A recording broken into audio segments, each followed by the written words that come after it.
అందరికీ నమస్కారం.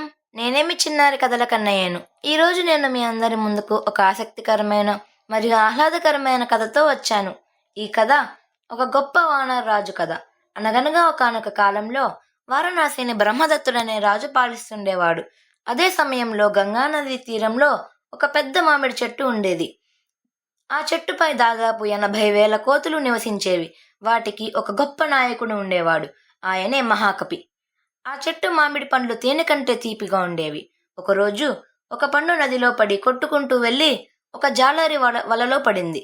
ఆ జాలరి ఆ పండును తీసి రాజుగారికి బహూకరించాడు.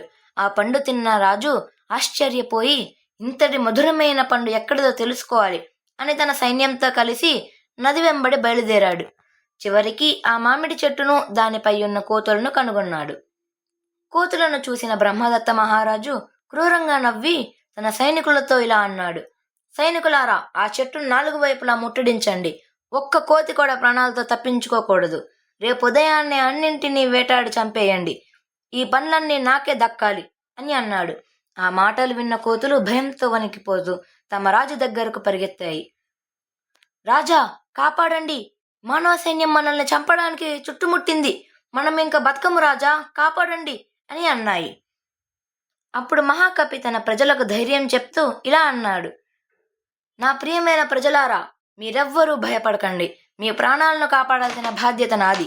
నేను మీకు దారి చూపిస్తాను అని అన్నాడు. మహాకవి వెంటనే గంగానది అవతలి ఒడ్డుకు ఒక్క దూకు దూకి అక్కడ ఒక పొడవైన వెదురు తీగను తీసుకొని తన కాలికి కట్టుకొని మళ్ళీ మామిడి చెట్టు వైపు దూకాడు.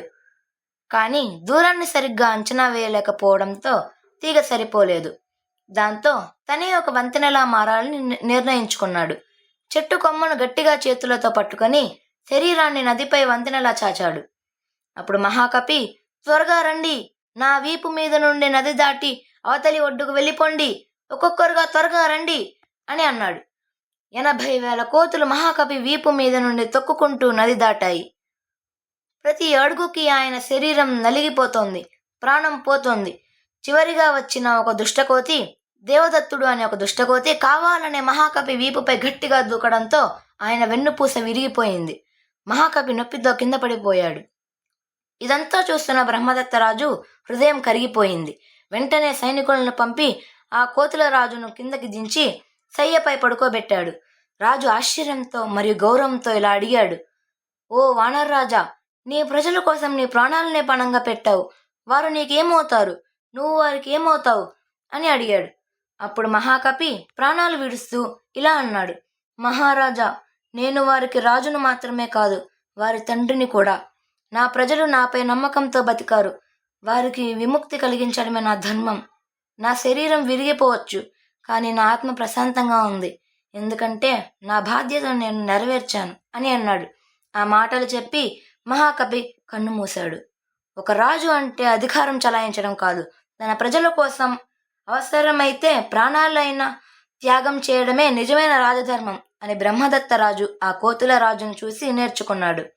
ఈ కథ ఇచ్చే గొప్ప సందేశం ఏంటంటే, నిజమైన నాయకత్వం అంటే అధికారం చలాయించడం కాదు, తన వారిని ప్రేమించడం మరియు రక్షించడం.